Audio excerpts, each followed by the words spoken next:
नमस्कार। Dairy monsoon group में आपका स्वागत है। जैसा कि हमने आपसे वादा किया था कि डेयरी विधानसभा क्षेत्र में जितने भी प्रत्याशी मौजूद हैं जो इस बार चुनाव लड़ रहे हैं, हम सबसे डेयरी की जनता के द्वारा पूछे गए सवालों का जवाब ढूंढने की कोशिश करेंगे। और इसी क्रम में आज हम पीपल्स पार्टी के उम्मीदवार श्री प्रेम प्रकाश जी के साथ मौजूद हैं। तो सर, बहुत बहुत धन्यवाद सर, इतने बिजी शेड्यूल में आपने सर हमारे लिए समय निकाला है, इसके लिए सर फिर से एक बार धन्यवाद सर। आप भी है। तो सर, सबसे पहले जैसा नाम तो सर आपका सभी जानते हैं पार्टी की और आपकी भी, तो सर जैसे आप अपना परिचय दे देते हैं सर कि पॉलिटिकल बैकग्राउंड सर आपका क्या है, या फिर नहीं है तो कैसे पॉलिटिकल मतलब ये सब आना हुआ सर। जी, मेरा नाम प्रेम प्रकाश है और मेरे पिताजी का नाम सौम्य प्रसाद शर्मा है। मैंने ग्रेजुएशन पटना यूनिवर्सिटी से किया। उसके बाद ग्रेजुएशन करने के बाद मैं यूपीएससी की तैयारी करने के लिए दिल्ली चला गया। इस क्रम में आईएएस का मैंने 3 बार इंटरव्यू दिया और इसी बीच बिहार लोक सेवा आयोग की जो परीक्षा होती है सिविल सर्विस की, उसका भी मैंने इंटरव्यू कई बार दिया। फाइनली मेरा सिलेक्शन नहीं हुआ, ठीक है। और उसके बाद मैं यूपीएससी के लड़कों को ग्रूम करने लगा, बाद में मैं पढ़ाने लगा। तो कोचिंग में मैं पढ़ाने लगा था, क्योंकि जब मैं तैयारी कर रहा था उसी क्रम में हुआ ये कि जो मेरे साथ तैयारी करने वाले लोग थे, जो मेरे फ्रेंड थे, उनमें से कुछ लोगों को अगर कोई डाउट होता था तो मेरे पास आते थे और कहते थे कि इस डाउट को क्लियर करो। तो इससे एक बूस्टअप होते गया मैं, और बाद में जब मेरे प्रयास ख़त्म हो गए तो उन लोगों ने काफ़ी सपोर्ट किया कि आपको बस पढ़ाना चाहिए। तो मैं वहीं पर पढ़ाने लगा। निर्माण बिहार में मेरी कोचिंग थी, B3 मॉल के सामने मैं पढ़ाता था। इसके पहले मैं गुड़गांव में भी पढ़ाया हूँ, ग्रेटर नोएडा में भी पढ़ाया हूँ, ठीक है। तो इस तरह पढ़ाने का सिलसिला चल रहा था। फिलहाल कुछ दिनों पहले मैं घर आया और प्लूरल पार्टी से मैं जुड़ गया। इसकी अपनी कहानी है प्लूरल पार्टी से जुड़ने की। दरअसल हुआ ये कि जब मैं यहाँ आया तो पार्टी जितनी अभी तक पार्टियाँ थी उनमें ये पार्टी अलग लगी। जात पात धर्म इन सब चीज़ों के बारे में ये इन्होंने बात नहीं किया। इन्होंने जन गण की बात की, इन्होंने सबके शासन की बात की, पॉजिटिव पॉलिटिक्स की बात की, विकास की बात की। तो मुझे लगा कि नहीं, ये अलग है। और हमारी जो प्रेसिडेंट मैडम है वो लंदन से पढ़ कर आई, सब जानते हैं। और उनके जो वीडियोस थे फेसबुक पर, जब मैंने देखा सुना तो मुझे लगा कि नहीं, इनसे जुड़ना चाहिए और हम बिहार को बदल सकते हैं। तो फिर मैं उसमें जुड़ा। उसके पब्लिक इशू में मैं डिस्ट्रिक्ट में पब्लिक इशू में काम भी किया। इसके बाद मैंने डेयरी विधानसभा से एप्लीकेशन भर दिया कैंडिडेचर के लिए। होल कमेटी ने मेरा इंटरव्यू लिया। 3 बार इंटरव्यू होता है, उस इंटरव्यू के बाद मेरा सिलेक्शन हुआ और आज आपके सामने। अच्छा सर, जैसा कि हम लोग सब जान रहे हैं कि इस बार डेयरी या फिर यूँ कहें कि पूरे बिहार विधानसभा के चुनाव रोजगार के मुद्दे पे से जुड़ी हुई है। तो सर, आप मतलब डेयरी विधानसभा या फिर बिहार में सर रोजगार पे आपकी क्या राय है, और आप इस रोजगार को पूरे बिहार में किस तरीके से, मतलब रोजगार वाले जो मुद्दे हैं इसको कैसे इम्प्लीमेंट करेंगे? दरअसल भारत सरकार का एक संस्थान है जो रोजगार के आंकड़ों को दिखाता है। उन आंकड़ों को अगर देखा जाए तो ऐसा लग रहा है कि बेरोजगारी बढ़ी। सच्चाई है कि बेरोजगारी बढ़ी है। तो इसको कम करने के उपाय ढूंढने होंगे। अब उपाय में ये है कि अब बात करते हैं बिहार की। तो बिहार में ऐसा है कि बिहार में लोग कहते हैं कि उद्योग नहीं हो सकता है। जैसा कि मेरी पार्टी भी कहती है कि हम उद्योग लगाएंगे, क्लस्टर का निर्माण करना होगा, एग्रो बेस्ड इकोनॉमी को फोकस करना होगा। जैसे डेयरी में ही डालमिया नगर है, तो हम उसका विकास कर सकते हैं। टेक्नोलॉजी वहाँ पुरानी है, नई टेक्नोलॉजी हम लाएंगे, ठीक है। तो इस तरह चीज़ों का विकास किया जा सकता है। अब है क्या कि हर क्षेत्र की अपनी अपनी विशेषताएं, हर क्षेत्र के लोगों की अपना अपना स्किल है। तो कुटीर उद्योग को हम बढ़ावा दे सकते हैं, ठीक है। और कुटीर उद्योग के साथ साथ अगर हम क्लस्टर वाइज निर्माण करें, जैसा कि है क्या कि हम देखते हैं कि हमारी जो इकोनॉमी है, इकोनॉमी प्राइमरी सेक्टर और टर्शियरी सेक्टर, इन दोनों में हम ठीक ठाक, लेकिन सेकेंडरी सेक्टर में हम कमज़ोर है। पूरे भारत की बात कर रहा हूँ, बिहार में तो और कमज़ोर है। तो हमें ये फोकस करना होगा। सेकेंडरी सेक्टर, और सेकेंडरी सेक्टर और प्राइमरी सेक्टर ये दोनों अगर मजबूत हो गया आपका तो आप बूम कर सकते हैं इकोनॉमी। तो इस पर हम फोकस करेंगे। अच्छा, जैसे हमने सुना है कि पुष्पम प्रिया जी ने कहा कि चावल का उत्पादन 2 metric ton hectare per hectare से बढ़ाकर 10 मीट्रिक टन पर हेक्टेयर करने की उनकी प्रयास है। तो आप इस दिशा में कैसे काम करेंगे? श्री विधि का नाम सुना है आपने? श्री विधि, श्री विधि जरा हमारे दर्शकों को आप इसको जरा एक्सप्लेन करें। श्री विधि से धान की खेती, ठीक है। इसमें है क्या कि आपका जो प्रोडक्शन है वो प्रोडक्शन बढ़ जाता है। एक नालंदा में जो हमारे वर्तमान जो CM साहब का जहाँ अंग्रेज जी का, वहाँ पर भी श्री विधि का किया जाता है और चाइना का रिकॉर्ड तोड़ा जाता है। ठीक है, तो श्री विधि का हम विस्तार कर सकते हैं। इसके अलावा जैसे कि मैंने कहा आपको कि बिहार में आप जैसे गंगा इस पर और गंगा उस पर, ठीक है, तो साउथ बिहार नॉर्थ बिहार को आप देख लीजिए, दोनों का क्लाइमेट एक नहीं है, दोनों के क्लाइमेट में अंतर है, हर जगह की मिट्टी अलग है। तो हम इसको ऐसे करेंगे कि जैसे मोबाइल वैन हम ले आ सकते हैं, सॉइल टेस्टिंग, हम एग्रीकल्चर साइंटिस्ट को गांव-गांव तक पहुंचाएं, वहाँ के किसानों से मिलवाएं, उनकी मिट्टी की जांच करवाएं और ये देखें कि वहाँ जहाँ के किसान हैं उस मिट्टी में सबसे ज़्यादा प्रोडक्शन क्या हो सकता है। धान का तो मैंने कहा इसरी भी उसको हम बढ़ा लेंगे, अन्य भी चीज़ें हैं, ठीक है। तो स्पेशल जो है इसे इकोनॉमी में घूमा। अब है क्या कि जो स्पेशल इकोनॉमी जोन अगर हम ऐसे बनाते हैं, जैसे कि मान लेते हैं किसी क्षेत्र में मक्के का उत्पादन ज़्यादा हो सकता है, ठीक है, उसकी सॉइल का हम टेस्ट करें और उसमें कितना उर्वरक का क्या मात्रा रखना है, कैसे कब उनका जो है सो ये करना है, मतलब जैसे धान हो गया, गेहूँ हो गया, तो क्या कब उर्वरक डालना है, ठीक है, इन सब चीज़ों का किसानों को अगर जानकारी दें हम तो हम प्रोडक्शन बढ़ा सकते हैं। और ये काफ़ी आसान है। अभी तक ये है कि किसान जो है वो पहुँचे, हमारी पार्टी या मेरा मानना ये है कि हम किसान तक पहुँचे। मेरी बात समझिए, अभी तक ये है कि किसान अपनी मिट्टी को ले आए, लैब में जांच और जानकारी ले, फोन पर ले। सब मैं कह रहा हूँ कि जो साइंटिस्ट है, एग्रीकल्चर साइंटिस्ट, और जो हमारा बैन है जो सॉइल टेस्ट कर सकता है, तो इस तरह की फैसिलिटी को लेकर हम गांव तक क्यों नहीं पहुंच सकते? हम ही किसानों तक पहुंचे, हम ही किसानों को उनके घर में जाकर बताएं कि आपकी मिट्टी कैसी है, आपका क्लाइमेट कैसा है, आप इसमें क्या प्रोडक्शन कर सकते हैं, वो प्रोडक्शन बढ़ कैसे सकता है। तो मुझे लगता है ये आसान है, इसमें कोई बड़ी बात नहीं है। जैसा कि आपने कहा कि हर एक क्षेत्र की अपनी अपनी विशेषताएं होती हैं और वहाँ की मतलब क्लाइमेट और मिट्टी या सभी मापदंड अलग अलग हैं। तो हमारे रोहतास जिला को धान का कटोरा भी कहा जाता है और कहीं ना कहीं ये जो छवि है अब धीरे धीरे धूमिल हो रही है। और हमारे यहाँ माना जाता है कि आलू का उत्पादन भी अच्छा खासा होता है।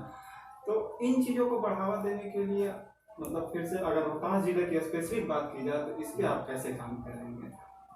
देखिए, आपने एक नाम लिया आलू, रोहतास में, और दूसरा नाम लिया आपने राइस, चावल। इन दोनों के अलावा भी कई चीज़ें होती हैं, जैसे मड़ुआ हो गया, मेजोरिटी हम ये। हाँ ठीक है।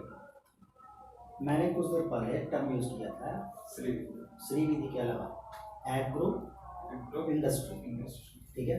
तो एग्रो इंडस्ट्री में जैसे फूड प्रोसेसिंग अगर हम करें, आलू है, आलू का चिप्स बना सकते हैं, फ्रेंच फ्राई बना सकते हैं, और उससे जैसे बहुत सारी चीज़ें हैं जिनको कि हम आलू का प्रोडक्ट कर सकते हैं। वैसे ही गेहूं के साथ है, वैसे ही जैसे मक्का है, मक्का को आप अगर इससे फूड प्रोसेसिंग कर लेंगे 1 साल तक वो खराब नहीं होगा, ठीक है।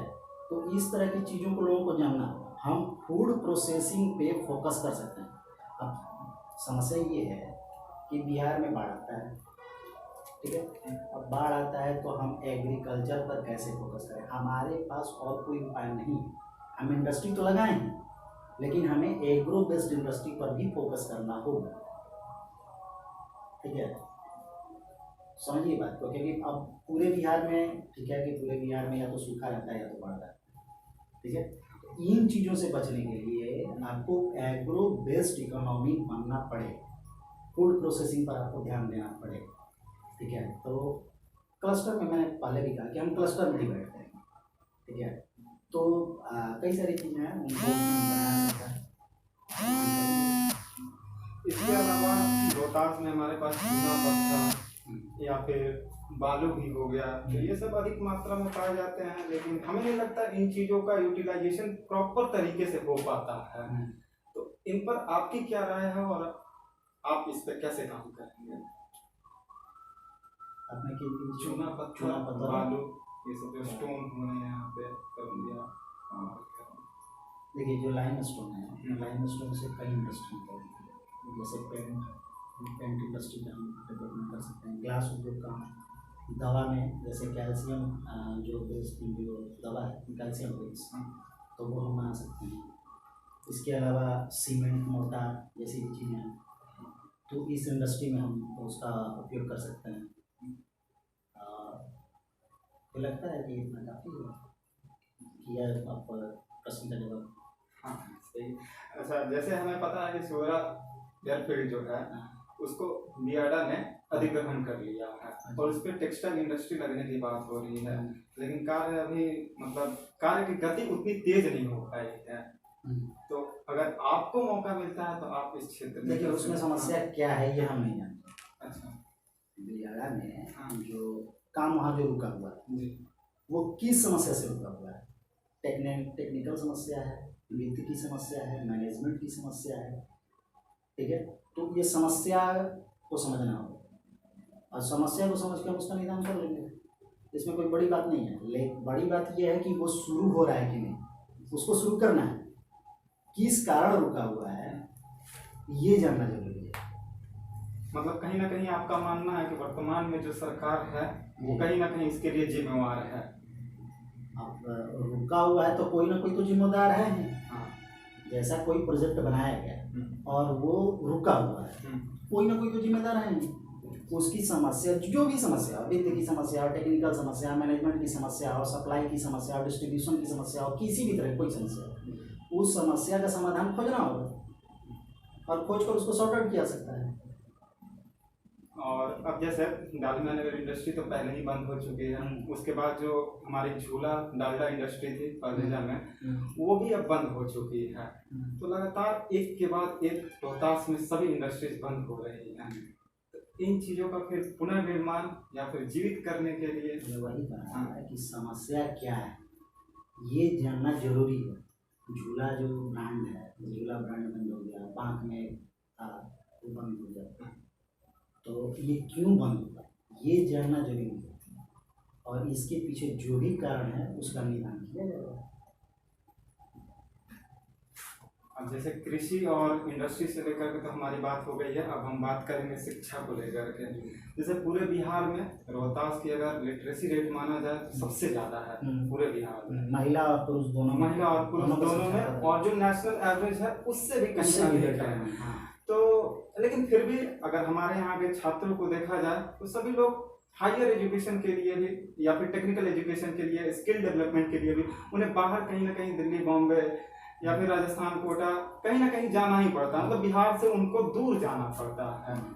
इस क्षेत्र में आपको क्या लगता है कहाँ कमी है और आपके द्वारा इस कार्य पे क्या मतलब प्रयास किए? देखिए ये दो चीज़ें हैं, आपका जो प्रश्न है उसमें दो संदर्भ है। पहला संदर्भ तो ये हो गया कि हम जो एजुकेशन दे रहे हैं वो एजुकेशन कैसा है, क्वालिटेटिव है कि क्वान्टिटेटिव, ठीक है। तो बेसिकली हम अभी क्वांटिटेटिव हम दे रहे हैं, ठीक है। तो अब है क्या कि इस प्रश्न का एक दूसरा संदर्भ यह है कि हम क्यों जा रहे हैं, इसके लिए कोई ना कोई जिम्मेदार है, ठीक है। तो हम क्यों, वो इन्वायरमेंट यहाँ बना है नहीं बना है तब, जबकि बहुत सारे लोग, पहले आप जाइए, पहले आप अगर हिस्ट्री बिहार की हिस्ट्री पढ़ेंगे तो आप देखेंगे नालंदा पूरी दुनिया से लोग आते थे पढ़ने, आज हम जा रहे हैं पढ़ने, आज हम रोजगार की तलाश में जा रहे हैं, तो कमी तो हमारे में है, ठीक है। अब रहा सवाल कि अगर पार्टी हमारी आती है सरकार में तो हम क्या करेंगे, तो पार्टी हमारी सरकार में आएगी तो हम क्वालिटेटिव एजुकेशन पर फोकस करेंगे। जब तक बच्चों का नींव मजबूत नहीं होगा, जैसे घर होता है, घर का नींव मजबूत नहीं होगा तो मकान मजबूत नहीं होगा, तो हमें नींव मजबूत करना होगा, ठीक है। और इसके लिए बेहतर शिक्षक, बेहतर शिक्षा प्रणाली, इसको फोकस करना होगा। जैसे कि कुछ दिनों पहले हमारी प्रेसिडेंट मैडम ने कहा है कि अगर वो सरकार में आती हैं तो जितने नेता जो उनकी पार्टी से होंगे और ऑफिसर लोग हैं उन्हें सरकार, उनके बच्चों को सरकारी स्कूल में पढ़ाया जाएगा। अब इसका एक बहुत बड़ा इम्पैक्ट पड़ेगा, ठीक है। आप सोचिए कि इसका कितना बड़ा इम्पैक्ट पड़ेगा कि अगर किसी ऑफिसर का बेटा किसी सरकारी स्कूल में पढ़ता है, किसी नेता का बेटा सरकारी स्कूल में पढ़ता है, तो वहाँ पढ़ाई की व्यवस्था बहुत अच्छी हो जाएगी। न सिर्फ जो है सो सिलेबस वाली पढ़ाई, इसके अलावा लैब जो प्रैक्टिकल में मिल रहे हैं, कंप्यूटर शिक्षा, ठीक है, तो इन सब पर भी हम फोकस करेंगे। तो ये हमारी प्रेसिडेंट साहिबा का एक स्टैंड है शिक्षा की तरफ। इसके अलावा जैसे आपने स्किल डेवलपमेंट हो गया या टेक्निकल इंस्टीट्यूट हो गया, तो हम उसमें काम करेंगे। हम चाहेंगे कि रोहतास में कुछ इस तरह का व्यवस्था बने कि हम बिहार में, मैं चाहूँगा कि मतलब डिहरी में बने, ये बिहार में हम एक आदर्श विधानसभा के रूप में देखे जाएं। अब बात करते हैं अपने डेहरी शहर की। तो यहाँ पे भी काफ़ी समस्याएं हैं। जैसे आप बाजार में जाएंगे या फिर पाली रोड जैसे आप जाते हैं तो जाम की समस्याएं बहुत ज़्यादा हैं। लोग जहाँ चल रहे हैं बिल्कुल धूल ऐसे उड़ रही है, मतलब बिल्कुल पर्यावरण का बहुत बुरा हाल है। क्यों हुआ? बालू की पत्रकार है, बताइए जी। बालू की समस्याएं हैं, बालू जो मतलब यहाँ से जा रही हैं उन चीज़ों को लेकर के भी, इसको आप कैसे रोकेंगे? मतलब ये जो माहौल यहाँ का प्रदूषित हो रहा है, पर्यावरण इससे प्रदूषित हो रहा है। वेस्ट मैनेजमेंट जो है, पहली बात तो ये है कि इन्वायरमेंट को आपको समझना होगा। जैसे पेड़ आपको लगाना पड़ेगा, आप बिना पेड़, बिना पहाड़, बिना नदी के नहीं रह सकते हैं। आपको इनकी सुरक्षा करनी ही पड़ेगी। आप जैसे पूरे मानव जाति के बारे में कह रहे हैं कि हम जैसे करें हमें ये करना ही पड़ेगा। अब है क्या कि धूल कण जो है, धूल कण अंदर आ रहा है, ठीक है, तो जो उससे समस्याएं होती है, अस्थमा वगैरह जो होता है वो होता है, हेल्थ वाला इशू है, तो उसको उस पर आप फोकस नहीं कर रहे हैं। आप फोकस कर रहे हैं कि जो ये हो रहा है, जो इन्वायरमेंट की समस्या है, तो इसे कैसे, तो पेड़ रोपिए ना, पेड़ रोपिए, वृक्षारोपण कीजिए। इससे बढ़िया उपाय है ही नहीं, इससे बढ़िया उपाय नहीं। जब 1540 और 45 में शेरशाह सूरी कर सकते हैं, सड़क बना दिए जीटी रोड और उसके दोनों तरफ पेड़ लगवा, हम आज क्यों नहीं कर सकते?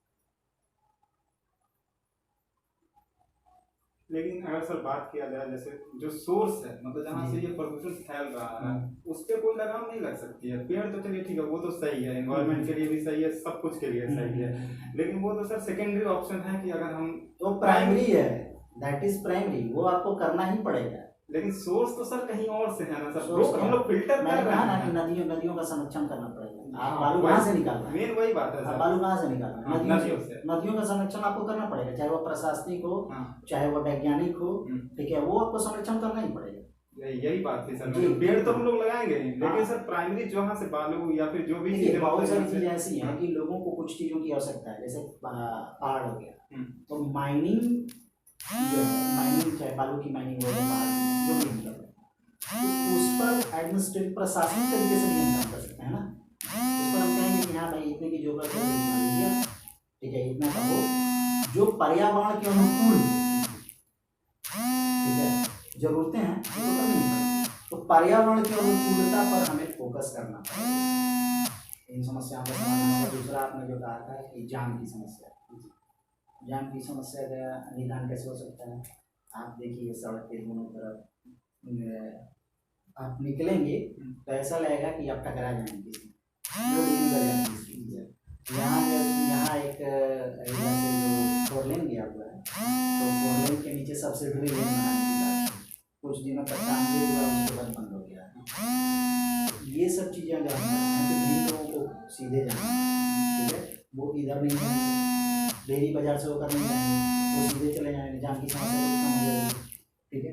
इसके अलावा हम ये कर सकते हैं कि जो वेंडर्स हैं, ठीक है, तो वेंडर्स हैं, तो जैसे कि पटना में कुछ दिनों पहले बहुत किया गया था कि जो सड़क किनारे लोग जो किताब वगैरह देते थे उनके लिए सरकार ने व्यवस्थित किया।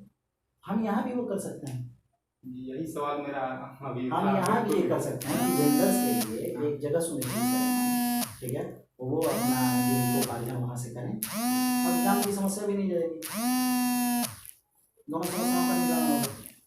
अभी लगातार हम देख रहे हैं कि पुष्पम प्रिया चौधरी जी का जो फेसबुक अकाउंट है वहाँ पे 2 हैशटैग बहुत ही ज़्यादा ट्रेंडिंग में है, लेट्स ओपन बिहार और दूसरी है 30 इयर्स ऑफ लॉकडाउन।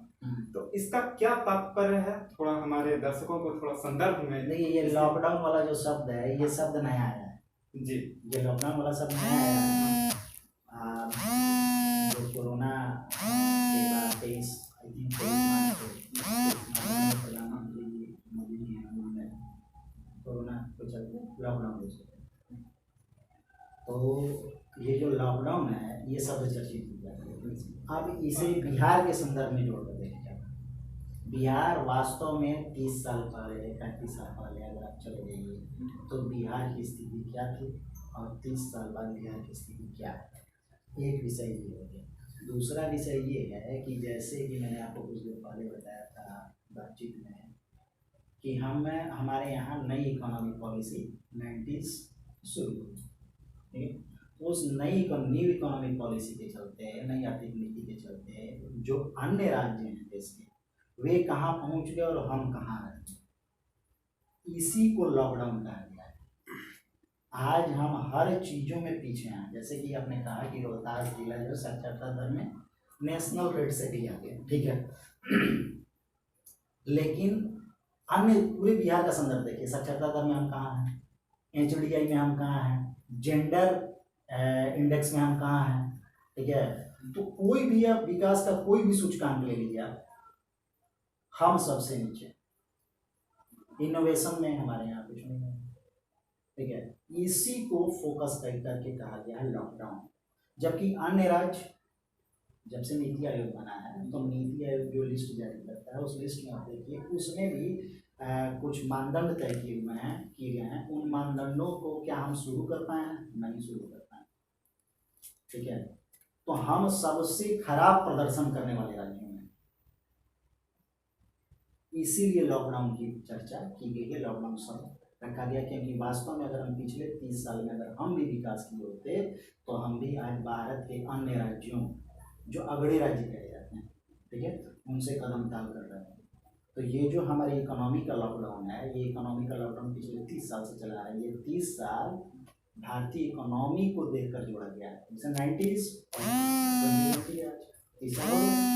इस 30 साल को हम ये लोगों को बताना चाहते हैं कि इस 30 साल में अन्य राज्य कहाँ पहुँच गए और हम कहाँ रह गए नहीं और डाउन हो गए। और इसी से जुड़ा था बिहार, इसी चीज को जो लॉकडाउन है, जो अभी लॉकडाउन है, उस लॉकडाउन को हम जब हमारी सरकार है तो हम ये जो यथास्थिति चल रही है, इस यथास्थिति को हम, मुझे लगता है डेरी के लोगों ने जो सवाल पूछा था उन सभी सवालों के जवाब हमारे पूर्व पार्टी के जो उम्मीदवार हैं श्री प्रेम प्रकाश जी वो दे चुके हैं। तो बहुत बहुत धन्यवाद हमसे जुड़ने के लिए, डेरी होम्स फेसबुक पेज से जुड़ने के लिए।